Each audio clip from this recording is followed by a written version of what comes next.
Boa tarde, seja bem-vindo e seja bem-vinda a mais uma edição do programa Sociedade Aberta. A 26ª Conferência das Nações Unidas sobre o Clima, a COP26, termina nesta sexta-feira, portanto, amanhã. Esta COP que deveria acontecer no ano passado, mas foi adiado para este ano devido à pandemia da Covid-19 e está a decorrer em Glasgow, na Escócia, desde o dia 1 de novembro. A questão do ambiente mexe com todos e é de interesse das famílias. Por isso, hoje aqui neste programa falamos do papel dos oceanos na adaptação às alterações climáticas. Nós convidamos para estar aqui conosco dois especialistas desta área do ambiente. Está conosco o Tommy Melo, ele é presidente da Biosfera 1 e também biólogo, a quem cumprimentamos. Boa tarde. Boa tarde. E conosco também temos Corrina Almeida, professora universitária, bióloga oceanógrafa. Boa tarde. Boa tarde. Nós agradecemos por estar aqui conosco também. Nós é que agradecemos a oportunidade. E ao longo deste programa também vamos ter outras participações. Nós fomos à rua, ouvimos alguns mergulhadores, nadadores salvadores.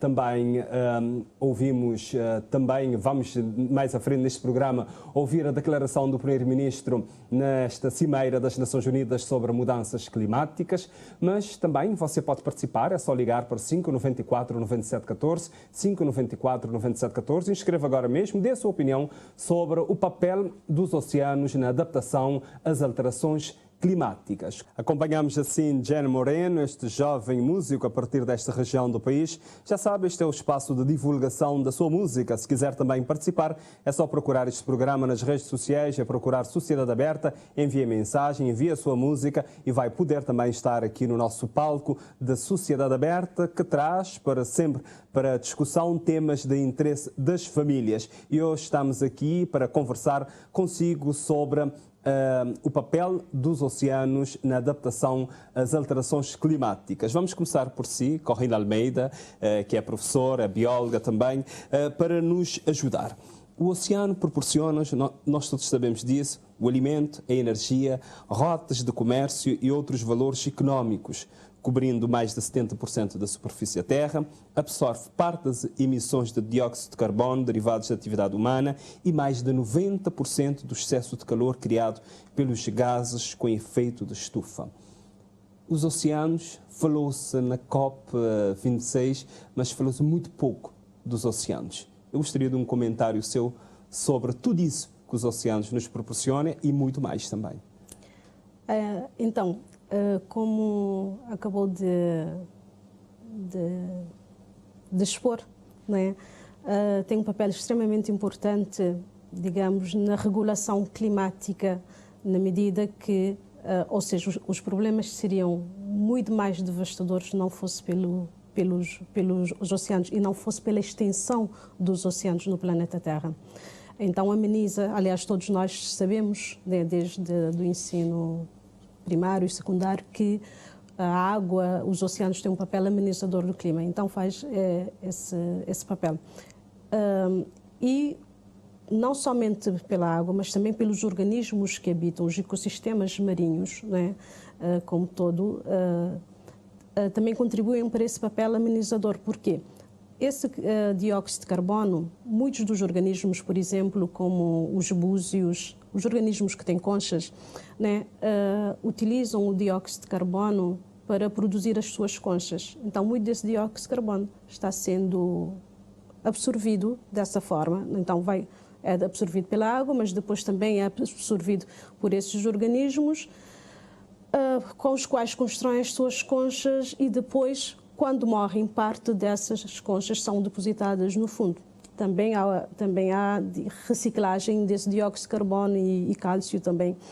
Mas, de qualquer modo, então, como pode ver, então, tem um papel que nós chamamos de bomba de dióxido de carbono, porque boa parte do dióxido de carbono vai ser bombeado para o fundo. Da mesma forma, a água, como todos nós sabemos, também absorve calor, mas, para além disso, com toda a biodiversidade marinha, então tem um papel importante na alimentação. Então, na verdade, os oceanos constituem o que se tem falado, talvez nem tanto, mas como a nossa próxima fronteira de exploração, porque nós não temos explorado, particularmente em Cabo Verde, mas de uma forma geral há muita coisa ainda por conhecer nos oceanos. O que se conhece dos fundos marinhos, da sua riqueza, de potenciais, por exemplo, princípios ativos que poderiam ser utilizados em tratamentos de diversas doenças, se conhece muitíssimo pouco a nível dos oceanos. O que se tem feito a nível terrestre não se compara de nada com o pouco que se tem feito nos oceanos. Então, tem uma grande potencialidade lá em termos de serviços, né? Alimentação, na indústria, diversos, na mineração também. Só que, claro, em determinados minérios que hoje são bastante acessíveis, são ainda acessíveis no ambiente terrestre, não são explorados nos oceanos, mas alguns já estão começando a ser explorados nos oceanos porque o custo é maior. Mas então há uma vasta gama de serviços que nós podemos ainda extrair dos oceanos. E Cabo Verde, por ser um país com 99% ser mar, é algo que é necessário prestar mais atenção aos oceanos. Aos oceanos, exatamente. Há uma necessidade de facto, termos políticas que extravasam somente as cartas, as recomendações, os documentos, mas com ações práticas, desde em termos de formação. A nossa formação em termos dos oceanos ainda é limitada e está em declínio, né? Os oceanos ou para a parte marítima também. Então, há necessidade de mais formação. Por exemplo, há vários técnicos, eu tenho chamado a atenção várias vezes, não é inaceitável que em Cabo Verde você não tenha um único oceanógrafo físico em atividade, oceanógrafos químicos, geológicos. Nós temos vários oceanógrafos, ou temos alguns oceanógrafos, não vários, mas temos alguns, geralmente na área biológica. Ainda há dias eu soube de alguém que fazia oceanografia. Eu perguntei, mas que área você vai especializar? Oceanografia biológica. Eu disse, por favor, meu Deus, vai para a área física, porque temos falta. Por exemplo, você faz construções diariamente e a área física é que estuda as correntes, as ondas. Então, porque o seguinte, e são feitos vários estudos de impacto ambiental, às vezes há necessidade, aliás, quando esses estudos são feitos com maior profundidade, há necessidade de recorrer externamente para que se possa. Vamos ouvir o Tommy Melo também, enquanto Presidente da Biosfera 1, sobre também o que eu disse no início, essa questão dos oceanos, o que é que nos proporciona e os oceanos não ter um grande destaque nesses dias. Teve um dia dedicado aos oceanos, foi na sexta-feira passada, na COP26. É verdade, portanto, é verdade e é com pena que se vê isso, porque realmente, como disse a doutora Corrine, o clima é regulado pelos oceanos, não é? Não só pela sua parte física, como pela sua parte biológica também. Hoje em dia temos um termo que já é um termo que já se usa recorrentemente, que é o carbono azul, não é? Que nada mais é do serviço que é prestado por vários ecossistemas marinhos e costeiros, que realmente esse carbono é aprisionado. E hoje em dia o carbono, né, o dióxido de carbono, é aprisionado por esses ecossistemas. Nomeadamente temos pratos submarinos, temos zonas de mangais, zonas de estuário, zonas de proliferação de algas e que realmente aprisionam e fazem esse serviço ecossistémico, que é um serviço que hoje em dia já se sabe que é muito maior até do que as florestas tropicais. Portanto, antigamente pensava-se que as florestas tropicais eram os maiores aprisionadores de dióxido de carbono. E hoje em dia já sabe-se que não, que são mesmo os oceanos, são ecossistemas oceânicos.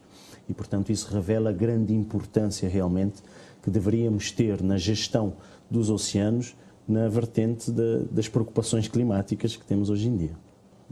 Eu gostaria de saber, a nível local e também mundialmente, que necessidades temos de adaptar os oceanos às alterações climáticas. Primeiro o Tom e depois também, logo a seguir, pode tomar a palavra a Corrine. Eu acho que os oceanos nós não conseguimos adaptá-los, não é? Portanto, nós é que temos que nos adaptar a ele e realmente a influência que ele poderá ter sobre nós, a influência que poderá ser positiva ou negativa, mediante aquilo que fizermos de bem ou de mal e de conforme utilizamos esse oceano e os seus bens, por bem ou por mal, não é? E, portanto, eu acho que nós, cabo-verdianos, como ilhéus, a nossa força realmente reside em nos adaptarmos tendo em conta a visão dos oceanos, não é? E isso isso é transversal a tudo. Isso passa não só pela educação, pela sensibilização, pelo uso que fazemos desses recursos, ou seja, pela própria gestão que fazemos desses recursos. E, portanto, é um setor que eu acho que em Cabo Verde deveria ser primordial, não só nos dias em que vivemos, portanto, dias de possivelmente alterações climáticas que vão trazer coisas que podem afetar-nos diretamente e que já vêm afetando, não é? Vemos cada vez mais tempestades, cada vez mais mau tempo, secas prolongadas, e que realmente Cabo Verde deveria estar a focar-se muito na sua gestão desse espaço marinho que, como já se vem falando, é 99%. Há alguma medição em termos para sabermos como é que estamos em termos de nível do mar, se já está a aumentar, se estamos a perder algum pedaço de algum território? Temos isso? Vocês que são especialistas. Olha, ainda há pouco tempo, estive conversando com o pessoal do Instituto Nacional de Meteorologia. Então, uma das preocupações que eles têm, que nós temos também, é exatamente de conseguirmos, esperemos que num futuro próximo, dotar de equipamentos para mensurar, para medir o nível do mar. Apesar que, através de as variações no nível do mar. Proximamente, acho que ainda agora em novembro, um dos nossos estudantes de mestrado em mudanças climáticas e ciências marinhas apresentará um trabalho sobre as mudanças no nível do mar aqui na região de Cabo Verde, feito com base particularmente em dados de satélite. Então, alguns trabalhos nesse sentido têm sido feitos, mas com base em dados de satélite. Mas com medição propriamente, com medição assim, local ainda nós não temos, mas nós também estamos trabalhando e esperamos que em um futuro próximo, juntamente com a INMG, a gente possa levar a cabo esse projeto de fazer instalação de equipamentos para tal. Teve um caso que aconteceu assim interessante na COP, mas vamos ver isso mais à frente, porque os nadadores, salvadores, também os mergulhadores mostram que têm alguma preocupação com os oceanos. Sabendo que Cabo Verde hoje é 99% de mar, o que é que cada um deve fazer que é para cuidar dos oceanos? Preservação, em primeiro lugar, porque a preservação é um dos cuidados que não tem que ter para não poder dar continuidade às espécies. Preservar a maneira, fazer o quê em concreto? Questão da preservação, quando falar de preservação é apanhar espécies dentro da época que é devido e tem cuidado no ambiente, porque lixo está a trazer degradação de fundo do mar e logo está a afugentar espécies. Oceanos é um daqueles que está a ser afetado com alterações climáticas. Você tem sentido alguma diferença enquanto mergulhador? Tem sentido, sim. A gente consegue bastante diferença enquanto mergulhador, porque num determinado lugar onde é que eu estava acostumado a achar uma espécie, devido a lixos, devido à falta de cuidados, devido a excessiva captura a excessiva captura descontrolada, sem medição, sem controle por parte de governos mesmo, porque tita corre que é nós mar, tita degradar, tita perder quantidades e qualidades devido a mergulhadores. Mas isso é mito, porque mergulhadores que têm capacidade para fazer uma coisa daquela. E nós, como mergulhadores, nós te preservar bastante e nós te daria para responsáveis de cuidados marinhos, ou que precisar de ajuda, nós não estamos sempre dentro, que é para não cuidar dele, para não preservar, para no futuro, não para dar continuidade. A diferença que me senti é essa parceria que está nele. Quer dizer, entre a biosfera, transporte que o governo também Quando nós não temos área que não pescar tudo enquanto principalmente Santa Luzia, Ilha Branco, Ilha Raça, que nós arranjar nosso sustento para a família, proíbe a gente que tocar naquela área lá e tudo mais. Mas em termos, por exemplo, você bota mergulhar, hoje você sentir alguma diferença do que, por exemplo, em termos de lagosta que você estava a procurar, se você tocar boa quantidade, não, você sentir nenhuma diferença? Não, por acaso não, diferença que tem, nós não devemos aventurar a vida, às vezes cheio, às vezes pouco, conforme ele dá. Mas naquele mergulho que você fazer, você tchau o lixo lá no fundo do mar, no oceanos, você sentir, você é lixo. Né? Por acaso não estou a encontrar lixo no fundo do mar, sim senhor, cheio por acaso. Não estou aqui realmente nível de mar de Tesbi, porque vou saber que tem cheio sistema de nível climático, né? De onde é que você não te produzir cheio fumo, não te produzir cheio plástico, de onde é que não devias te reciclar. Tenta ter energia renováveis, para nós ter consumo de gás, petróleo, coisa pode trazer gente problema com o tempo. E Cabo Verde também sofre sempre. Botochak, por exemplo, que autoridades nacionais devem, juntamente com a população, começar a dar atenção, por exemplo, aos oceanos? Mas eles deviam tomar uma iniciativa urgente. Ele é uma coisa que eles têm que tomar urgente, porque nós estamos a sentir. Cabo Verde já tem uma data de ano que tem chuva, nível de mar de Tesbi, é seca, tem um lugar no mundo onde é que já a boca é rio está secar, agora tem tempestades, mais está a criar mais lume no lugar. Você vê que está destruindo nós tudo, está acabando nós tudo. Não devia tentar tomar uma iniciativa mais rápida possível. Lá na Lejinhas, para um país onde é que pessoas estão a plástico, onde é que toda gente está plástico, aí lá sempre ir levar aquela coisa lá, que toda gente está com essas garrafas de plástico de camba lá, é aquele que não mexe, não mexe, limpa mar, não que mar, não te comer na ele. Nem não te beber aquela água, mas não te comer naqueles peixes, e que os peixes não tem que comer uns peixes saudáveis, enquanto tem aqueles peixes infectados, tudo enquanto está bem acabado nessa terra, senão que tomar iniciativa. Faça como esses cidadãos e junta-se a nós. É só ligar para 594 9714, dê a sua opinião sobre o papel dos oceanos na adaptação às alterações climáticas. Lembramos que este programa também é transmitido através das redes sociais, principalmente do Facebook. É só procurar Sociedade Aberta no Facebook da RTC. Vai agora mesmo assistir este programa em direto. Tommy Melo, nós acompanhamos aqui alguns cidadãos, mergulhadores, o nadador Salvador, e lá teve um que apontou o dedo diretamente à Biosfera 1, um nadador, ou melhor, um mergulhador. Um mergulhador. É assim, eu acho que esses três entrevistados, nota-se que eles têm uma ideia muito clara da premência em fazer alguma coisa pelos oceanos e da necessidade em que a gestão da parte administrativa seja ela mais incisiva. Portanto, isso acho que realmente consegue-se notar uma opinião que é transversal aos jovens e não só esses entrevistados. Basta-se falar na rua com qualquer pessoa e realmente nota-se que em Cabo Verde somos mar e precisamos ter uma gestão mais adequada desses nossos recursos. E sobre a questão de mergulhar, o mergulhador diz pronto, que vão ali àquela zona de Santa Luzia e ele deixou no ar algum impedimento. Isto creio que é na sequência do que aconteceu no ano passado. Pode ser, porque realmente é o que ele diz, ele quer colocar a comida no prato. Só que existem ferramentas de gestão e ferramentas de gestão que transformaram a reserva de Santa Luzia, Ilha Branco e Ilha Raso em reserva. Não é uma reserva que já está implementada, lá está, é preciso que a gestão se faça. Portanto, é uma reserva que nesse momento só está no papel.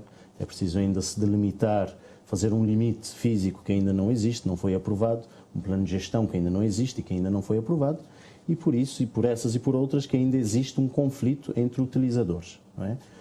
Mas se foi escolhido no passado e continua a ser escolhido por cientistas agora, no momento, e que é indicativo de que é uma zona que necessita ser preservada e que necessita ter um modelo de gestão adequado, eu penso que deve-se seguir em frente. E Corrêa Almeida, sobre o que disseram esses cidadãos? Então, como já frisou o Tommy, se vê claramente que entre o pessoal mais ligado ao mar há uma clara consciência dos problemas existentes. tanto problemas de caráter ambiental, mas também particularmente a nível de gestão. E como também já acabou de frisar, há essa clara necessidade de nós gerirmos bem os oceanos. Praticamente um dos principais instrumentos de gestão são as áreas marinhas protegidas, depois tem o planeamento espacial, particularmente nas zonas costeiras, e a nível de pesca também, aliás, se notou que alguns já têm algum conhecimento sobre as medidas de proteção das espécies utilizadas na pesca. Então, falta isso, que medidas sejam implementadas, porque em termos de legislação, em termos de instrumentos,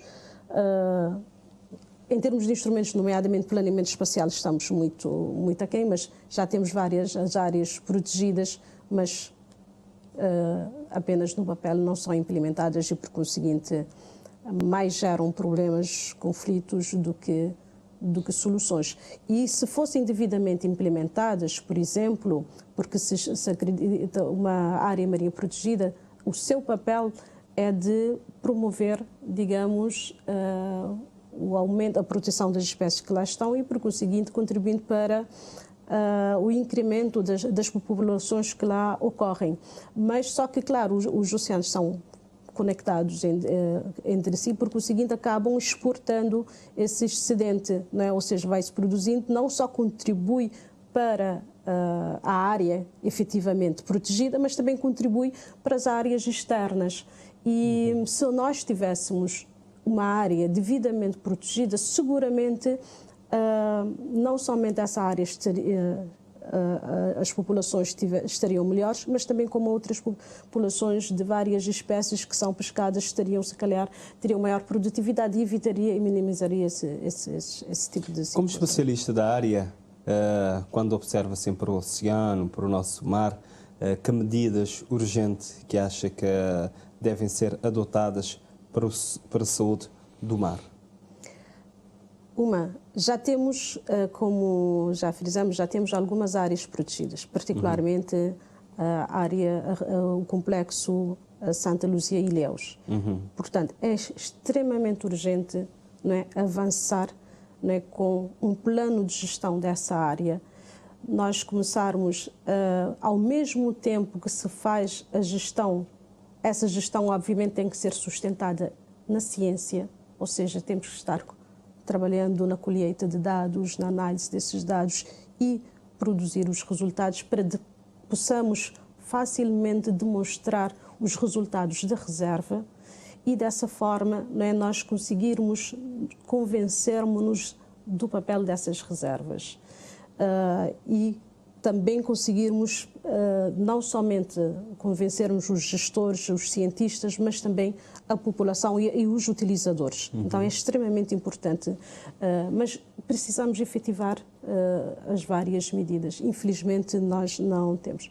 Em termos também de gestão do espaço da orla costeira, também precisamos avançar na gestão, porque não tem sentido, por exemplo, qualquer um em qualquer momento pode entrar e pescar em qualquer lugar. Então há que encontrar formas de gerir o espaço costeiro de forma a minimizar os conflitos e de forma a poder, por exemplo, fazermos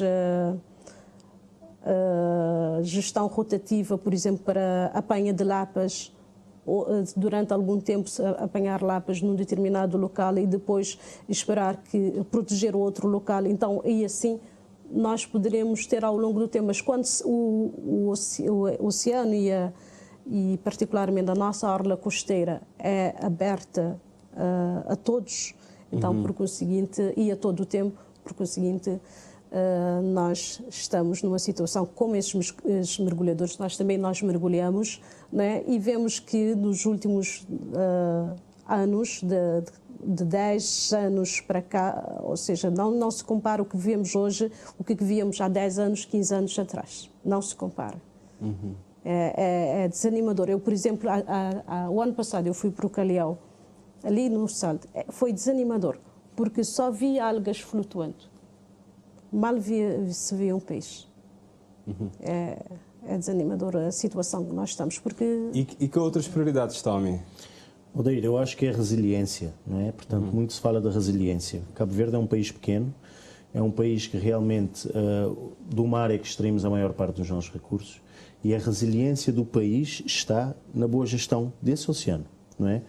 Muita gente não entende o que é esse termo resiliência, portanto é um termo que foi emprestado da física, não é? É mais ou menos ou seja, temos que aguentar o tranco e voltar ao estado normal novamente, não é? E para termos essa capacidade temos que ter reservatórios de vida, não é? Que nos satisfaçam a nível alimentar, a nível económico, a nível de comércio, e esses reservatórios aqui em Cabo Verde estão no mar. Não é? Mas nessa questão do ambiente, é possível ir para o ponto de partida com essa resiliência? Do ponto de partida eu acho que é um bocado difícil, mas conseguiríamos atingir um equilíbrio e nesse momento estamos em total desequilíbrio, não é? Estamos a perder muito mais do que aquilo que estamos a conseguir conservar. Eu tento sempre explicar as áreas marinhas protegidas é que nem um supermercado, não é? Para as pessoas poderem entender. O supermercado se vai-se tirando da prateleira e não temos um armazém para reposição, as prateleiras vão acabar ficando vazias. E as áreas marinhas protegidas são esse armazém. Não é? Se Cabo Verde não tiver os seus armazéns, as prateleiras vão esvaziar-se e não vamos ter onde buscar mais. Portanto, e isso é que faz com que um país seja resiliente, é ter reservatórios de recurso. E o nosso recurso, como está no mar, o nosso reservatório também está no mar. E é aí que temos que concentrar os nossos esforços. Aconteceu uma coisa assim interessante durante esta cimeira do clima das Nações Unidas que está a acontecer na Escócia. O naturalista britânico David Attenborough, no caso eu estiver a pronunciar o apelido errado, você me corrija, apelou aos líderes mundiais reunidos nesta cimeira para trabalharem juntos para salvarem o planeta do aquecimento. Ele é muito conhecido por apresentar vários documentários a nível mundial. Para quem acompanha a questão do ambiente, já viu ele várias vezes. Ele fez um discurso assim muito incisivo, foi muito forte naquele fim de semana, tive a oportunidade de acompanhar esse discurso dele. Ele pediu isso para se juntarem. É possível, neste momento, olhar para o mundo, essa união para salvar mesmo o planeta? A mensagem dele foi clara. Portanto, nós conseguimos separadamente destruir o planeta. E, se nos juntarmos, provavelmente vamos conseguir salvá-lo. Não é? Mas será que isso... E fez bem a pergunta daí. Será que vamos conseguir... Olha, para revertermos a situação em que estamos, é preciso ter que as pessoas, não governos, os governos não mudam. É preciso que as pessoas mudem. É preciso que as pessoas mudem o seu comportamento. É preciso que as pessoas mudem a sua forma de consumir. Não é? Portanto, nós vivemos num mundo capitalista em que o consumismo é tudo. As pessoas têm que mudar esse hábito e têm que ter a consciência que tem que haver essa mudança. Porque se as pessoas, elas próprias, levarem essa mudança, os próprios governos têm que acompanhar e têm que mudar. Porque as pessoas é que votam. Não é? Se as pessoas tiverem, elas, consciência que elas têm que promover essa mudança, os seus governos têm que acompanhá-las. Caso contrário, não vão ganhar as eleições. E, portanto, as pessoas têm um papel fundamental no drive-in, na mudança daquilo que é, aquilo que esperemos, não é? E aquilo que o David Attenborough disse, que é a união. Mas a união, eu acho que ele não estava bem a dizer a união a nível de governos, porque isso já se está a tentar há muito tempo e viu-se que dos 10 mais poluidores do mundo, apenas 4 na COP26 apresentaram algumas mudanças significativas, não é? Portanto, outros nem aí. E, portanto, realmente, quando ele disse da união, eu penso que ele estava a querer dizer da união a nível das pessoas. As pessoas têm que tomar essa consciência e têm que se modificar na sua maneira de estar nesse planeta. E nesta COP26, Corrêa Almeida, também aconteceu algo assim, interessante do ministro de Tuvalu, uma pequena ilha, uma ilha-nação, fez o seu discurso dentro do mar. Ele gravou o seu discurso dentro do mar, ali, e disse: aqui onde eu estou, por exemplo, há alguns anos era terra, e agora eu sou obrigado a estar dentro do mar porque a nossa ilha está a perder parte do território. Isto foi também marcante. Uma forma, é assim que podemos começar a tocar as outras pessoas que estão, isto não é comigo, isto vai afetar o outro, não é comigo? Olha, espero que ele consiga, mas ou ele e várias outras ações. Eu realmente não sou muito otimista nesse sentido, porque infelizmente Nós, há vários anos que se vem demonstrando que as mudanças climáticas são reais.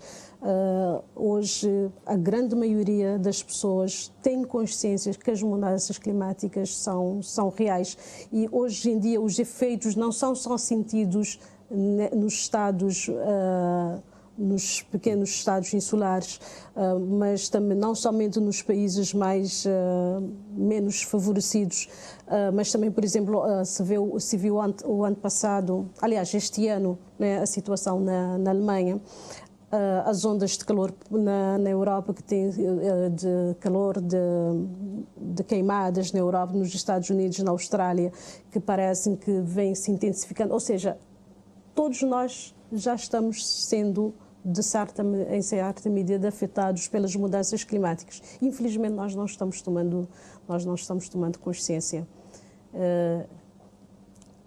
E é necessário ganhar essa consciência. Vamos continuar ainda a observar para a COP26. Vamos agora acompanhar o que é que o Primeiro-Ministro Ulisses Correia e Silva disse durante a Cimeira das Nações Unidas sobre o Clima. Cabo Verde é um país africano e um pequeno estado insular em desenvolvimento. Nesta dupla condição, nós somos um país com elevadas vulnerabilidades económicas e ambientais e forte exposição a choques externos. Convergente com a posição do Grupo Africano e da OASIS, defendemos cortes ambiciosos nas emissões para evitar o aumento da temperatura média global para nem de 1,5 graus centígrados até ao final do século. Políticas públicas, investimentos em empoderamento tecnológico para adaptação às alterações climáticas, transição justa e aumento da resiliência. Concretização do financiamento climático e criação de condições para sua execuibilidade e acesso. Consideração das vulnerabilidades e especificidades dos CIDs nos critérios de financiamento climático. Sr. Presidente, Cabo Verde assumiu compromissos e faz questão de cumpri-los. As nossas NDC estão atualizadas e aprovadas com compromisso de reduzir as emissões em 38% até 2030 e atingir a neutralidade carbónica em 2050. Partindo dos atuais 20%, pretendemos em 2030 ter mais de 50% de penetração de energias renováveis, acompanhado do aumento da eficiência energética. Cabo Verde foi o primeiro país africano a aderir à Aliança para a Descarbonização dos Transportes. Até 2030, devemos substituir 25% da nossa frota de veículos térmicos por veículos elétricos e atingir 100% em 2050. Para viabilizar a agricultura, estamos a investir forte na dessalinização da água salobra e do mar, de utilização segura de águas residuais tratadas, massificação da rega gota a gota associadas às energias renováveis. Estes são os esforços de um pequeno estado insular que tem uma contribuição insignificante na carbonização da economia, mas que sofre fortemente os efeitos das alterações climáticas. Todos os CIDs sofrem do mesmo e estão fortemente ameaçados pelas alterações climáticas. Os desafios das mudanças climáticas exigem compromissos coletivos e ação. Exigem muito mais do grupo restrito de países do G20, que podem fazer diferença com eficácia. As Pope Francis said, it's time to act, and to act together. Por último, é preciso erradicar a pobreza extrema que afeta milhões de pessoas no mundo, porque ela não facilita a massificação de práticas e atitudes a favor do clima e a favor do ambiente. É o seu programa Sociedade Aberta, hoje aqui a olhar para os oceanos, na adaptação às alterações climáticas. Ainda pode participar, é só ligar para 594 97 14. Inscreva agora, daqui a pouco vamos abrir a nossa linha para que você possa também dar a sua opinião. Também pode fazer isso nas redes sociais, é só procurar Sociedade Aberta. Corrine Almeida, nós acompanhamos o Primeiro-Ministro agora, recuperamos aqui o que ele disse. Foi a sua intervenção na COP26, na semana passada. A COP vai até amanhã. O que Cabo Verde está a fazer é bom? Olha, é bom, mas se calhar não seria a nossa prioridade. Ou seja, colocar como prioridade a redução da emissão de carbono não me parece que seria a melhor estratégia para Cabo Verde. O que se foi colocado, por último, erradicação da pobreza, mas isso acompanhado também com forte investimento na educação, para que as pessoas tenham consciência, para que as pessoas possam, porque segundo ele propõe, e de facto se pretende que com a erradicação da pobreza se possam, por exemplo, minimizar algumas práticas que contribuem para a degradação do ambiente, mas também pode-se também criar outras práticas, né, como o Tommy referiu há pouco, né, o consumismo, que também poderá contribuir de novo para o ambiente. Então, somente a Qual erradicação... é que deveria ser ou deve ser a prioridade do país? Erradicação da pobreza, mas concomitantemente, por exemplo, com um bom investimento na educação. Investimento na educação para que as pessoas sejam conscientes, né? E essa consciência está faltando nas várias práticas, mas nesse caso nas boas práticas ambientais. Então, do meu ponto de vista, essa deveria ser o nosso caminho. Por outro lado, a necessidade de recuperação dos ecossistemas. Realmente também ele frisou, por exemplo, na componente da agricultura, também seria um outro eixo prioritário. Tanto a nível de recuperação dos ecossistemas terrestres, através de boas práticas agrícolas, particularmente a agricultura agroecologia, agroecológica, mas também a nível dos oceanos, a nível das zonas costeiras, por exemplo, nós não temos nenhuma prática tradicional de aquacultura, de cultivo, nós não temos nenhuma prática por exemplo, de recuperação de ecossistemas ou de recuperação de estoques pesqueiros, por exemplo, que poderiam ser feitos através de recifes. E então esses seriam, a meu ver, os eixos principais, questão da recuperação dos ecossistemas, né, e questão de educação desde o nível primário até o nível superior, com foco também na área marinha. Tommy Melo, acompanhei com muita atenção o que disse o Primeiro-Ministro durante o seu discurso, agora aqui também. Ele disse algo que tem a ver, por exemplo, Cabo Verde aposta no transporte elétrico, nos carros movidos a eletricidade, mas para nós em Cabo Verde, ainda para nós termos eletricidade, precisamos de ir às energias fósseis, precisamos do combustível para produzir eletricidade.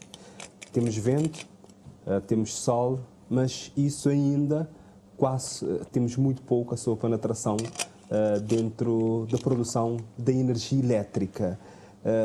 Como é que estamos nisso? Eu gostaria que você ajudasse-nos talvez a perceber isso, se é o melhor caminho ou o caminho poderia ser apostar na produção de energia elétrica através das energias renováveis, do sol, do vento e de outras, das ondas do mar também, mesmo produção da água desanalisada a partir da energia das ondas do mar e depois, sim, porque este carro que vai alimentar de eletricidade, esta eletricidade é produzida com energia fóssil.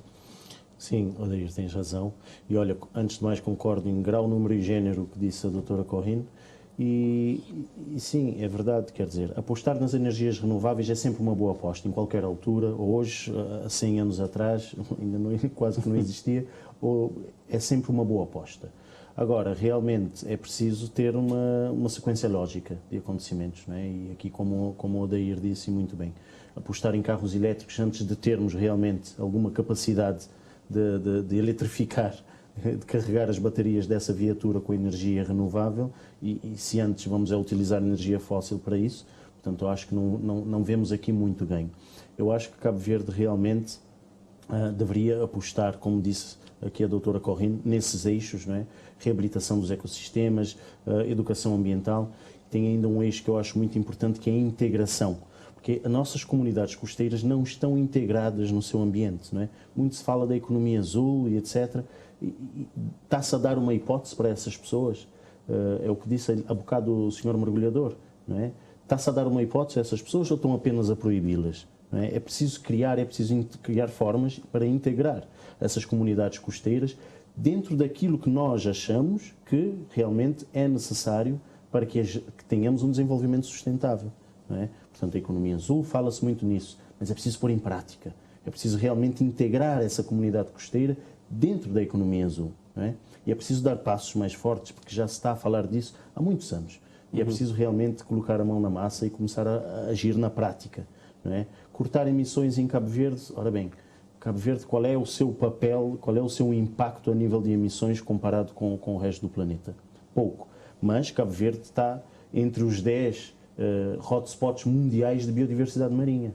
Portanto, eu acho que nós devíamos apostar onde conseguimos realmente fazer a diferença e não gastar recursos e técnicos em áreas que realmente o impacto não será assim de grande escala. Agora que falou aqui da questão da economia azul, gostaria que explicasse o carbono azul e também qual é o seu papel. Portanto, carbono azul é o carbono que é o nome que se dá ao carbono que é se tornado refém dos ecossistemas oceânicos ou costeiros, não é? Portanto, esse carbono que é aprisionado pelos oceanos se chama carbono azul. Não é? Existem alguns ecossistemas que são muito ativos nessa apreensão, nesse rapto do carbono, digamos assim, atmosférico, que são as zonas de mangues. Não é? Temos aqui os nossos vizinhos na África, no Oeste da África, temos a Senegal, temos a Guiné-Bissau, que são muito ricos em mangais, e estou falando de vizinhos próximos, mas existem mangais no mundo inteiro. As zonas dos prados subaquáticos, também são zonas que são muito poderosas a fazer refém o dióxido de carbono. Temos as pradarias de algas que estão espalhadas pelo oceano, portanto, são ecossistemas que realmente têm uma grande capacidade de apreender o dióxido de carbono atmosférico e por isso se chamam de carbono azul, não é? Portanto, estão a capturar e a deixar o planeta respirar. E o seu papel? No seu papel, exatamente. E nós temos um telespectador em linha, o Sr. Luís Gomes, aqui de São Vicente. Boa noite. Boa noite. Gostaríamos de ouvir o seu comentário. Sim, o comentário é simples. Falando de mudança climática. Na conclusão do Ourinho Odair fala relacionado a vento. Não tem vento, não tem mar e não tem... não tem vento e não tem mar. Não tem, o que fazer? E assim nós vendo que não tem. Não tem muitos ventoinhos, por exemplo, um exemplo, não tem ventoinhas colocadas em cima de São Vicente, na Ribeira de Vinha, mas nenhum governo tenta pensar em isso, no governo que não tem. Isto é bem que está a colocar aquela ventoinha, depois a ventoinha tem falta de manutenção, que tem manutenção, porque isto que está a pensar é ao gastar dinheiro, montar a ventoinha que é bom, uma mudança climática, não vendo que não tem a vontade, a ventoinha fica lá a se estragar. Acho que até tem gente por manutenção, que até nenhum técnico de manutenção. Aí não deixa de pensar nas coisas que não tem. Não tem, não nos de casa. Acho que está a focar nisso. Vamos ao mar. Na mar nunca está muito longe, calor pela leginha. A época da chuva, mudança climática, na época da chuva, não tem um mar, não tem cheia também com muitos cheia, entrar na leginha, não tem uma enseada de coral que está a ser destruído. O próprio Ministério do Mar, a nada lá, já é que está a ser destruído. No Ministério do Mar está a fazer nada para proteger aquilo lá. Não tive a oportunidade de nadar lá, quando quis para nadar, quis morrer na mar, quer dizer, cheia. Quando quis para nadar, vai ter pedra de oca, que está vendo catalis, é juntar útil ao agradável. Aí o Ministério do Mar está abandonando a coisa lá, aquela que é triste, não vai nos tornar nenhum governo querer proteger essa parte de mudança climática. Por isso, a nota continua sempre a fundar nisso. Era bom pensar nisso, porque nós temos rodeado de mar e vento. Esse é uma riqueza que nós temos. O mar é a nossa principal riqueza que nós temos e isto aqui está a valorizar isso. É ok. Essa é a minha opinião. Está bem. Nós agradecemos a participação de Luís Gomes, um telespectador de São Vicente. Um breve comentário, Corrine Almeida, do que disse o Luís Gomes. Algum comentário? Sim, realmente, à semelhança dos nadadores e dos mergulhadores que falaram há pouco, então se tem consciência dos problemas e se tem consciência dessa falta digamos, desse abandono a que nós estamos votados em termos de gestão. Isso não em termos legais, de facto se tem feito um bom trabalho em termos de legislação para o ambiente, mas infelizmente em termos de aplicação nós não temos chegado lá. Se calhar também a falta também da parte de cada um de nós, como já foi frisado aqui, de cada um de nós também nos comprometermos, não somente fazendo, mas também exigindo que medidas sejam tomadas. Do que diz o Luís, pronto, terá alguma coisa a dizer? Ou podemos passar para outro ponto? Apenas ressalvar realmente que ele disse algo muito importante. Aqui em Cabo Verde, por recebermos muitas ajudas externas, nós temos por mau hábito não fazer o seguimento e a manutenção daquilo que nos é ofertado. Portanto, realmente isso vê-se nesses ventoinhas e vê-se em muita infraestrutura e muita tecnologia que recebemos. Por isso nunca é bom oferecer, é bom fazer a pessoa trabalhar para tê-lo. Temos um telespectador em linha, vamos atendê-lo. É o Sr. Marcon. Boa tarde. Quero dizer boa noite, né? Esta hora, com o escuro lá fora, né? Sim. Boa noite ao mesmo tempo. Sim. Obrigado. Obrigado pela sua participação. Muito agradecer pelo menos as duas pessoas que estão lá a debater sobre essa questão de oceanos, né? O papel dos oceanos na adaptação de alterações climáticas. Exatamente, sim. Então, aquela senhora que a me perder esse nome, né? Corrina Almeida. Sim, Dona Corrina Almeida, falar na questão de que na pobreza e na educação. Por causa realmente, tudo, as gente está a debater sobre isso na televisão, tudo está a depender da educação. Não está a ser muito mal educado a nível do meio ambiente, da proteção de nós mar, do nosso oceano e outras coisas mais, assim. Porque tita de gastar muito dinheiro em debates, em workshops, em viagens, em muita coisa. Aliás, é o que tem sido a fazer na Cabo Verde. Todo o dinheiro que estou a buscar lá fora para trazer, 50% daquele investimento ou mais é gasto só nas viagens, só nos workshops, só na formação, não só as coisas assim. E, em vez de espanhóis dizer não, opinião fiscal não pôr na lejinha, na opinião fiscal não pôr na Gamboa, na opinião fiscal não pôr mais liso, na opinião mais que outro, não dás formação, não explicas o que eles têm que fazer e não fazer esclarecimento para meio da comunicação social, para as pessoas saberem como que já que as pessoas lá para fazer esses trabalhos, assim, que é para poder coordenar pessoas, chamamos assim, orientar pessoas. Depois agora vamos a falar sobre, mais uma vez, com base no investimento, nós governantes que têm estado a ter uma visão real da verdadeira situação na Cabo Verde. Este vai lá fora, este assiste debate, este assiste isso, este assiste aquele outro, impingis projetos. Estes gajos devem dizer que o projeto é igual à América, igual à Inglaterra, igual àquele outro. Não. Tem que ter uma visão mediante a realidade de nossa terra. Nós, políticos, tem que ter consciência disso, assim, e debater coisas no fundo e fazer projetos em várias áreas com base na nossa realidade. Porque se assim que for feito... Marcon, deixa-me aproveitar, deixa-me perguntar alguma coisa. Marcon, tu ouvi-nos? Portanto, era mais ou menos isso, me tentar dar de forma resumida o que era a intenção de hoje. Está a gostar de fazer uma perguntinha rapidinho, para uma resposta breve, Marcon. Se bem que boa estilista, me perguntou também, na boa produção, vou-te procurar fazer reciclagem. Exatamente, sim. Vou-te procurar isso? Bom, enquanto estilista também? Exatamente. Inclusive, desculpa-me de fazer publicidade, né? Um dia para participar na URDI, onde contém algumas coisas que está a falar sobre reciclagem. Está bem, então não te agradecer a participação. Muito obrigado. Sim, senhor. Muito obrigado lá pelo programa. Pronto. Nós é que agradecemos a sua participação. O tempo também passa rápido em televisão, mas ainda temos mais 6 minutos. Gostaria de ouvir o vosso comentário, primeiro, correndo sobre o que disse aqui o Marcões, telespectador, um telespectador assíduo que participa sempre neste programa, em todos os temas praticamente, e também sobre observar qual é que deve ser a estratégia em Cabo Verde para o mar. Eu gostaria de um comentário e logo depois responder a essa questão da estratégia em termos das nossas prioridades. Então, em termos de... primeiro comentário. Primeiro comentário seu, sim. Realmente ele frisou um ponto extremamente importante, um ponto que realmente tem-me chamado a atenção, que é essa questão de...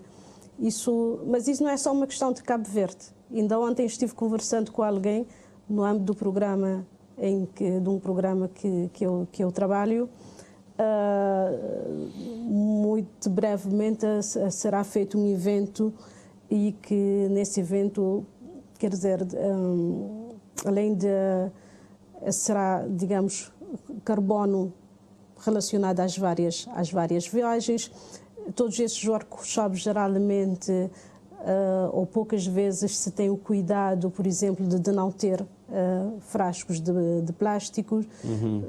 Hoje em dia, com as tecnologias, nós podemos fazer os workshops e outras pessoas participarem a partir do seu telemóvel. Não precisamos estar a fazer viagens. Mas, infelizmente, ele disse algo, né, que em Cabo Verde, nós é que trabalhamos no jornalismo, na cobertura informativa. No mês de novembro e dezembro, o que mais temos é workshops para cobrir. É verdade. Pois é. Sim, sim.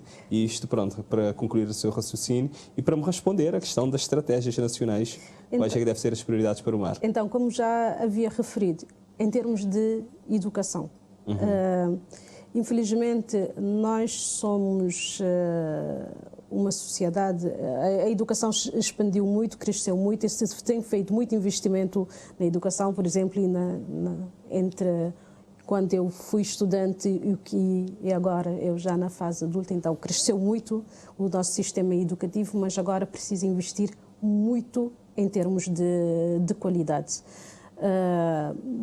Em termos de qualidade, não diria não somente na formação dos professores, também se tem feito um bom trabalho nesse sentido, mas particularmente na forma de nós ensinarmos. E então para que de fato se possa fazer mudanças reais, particularmente em termos de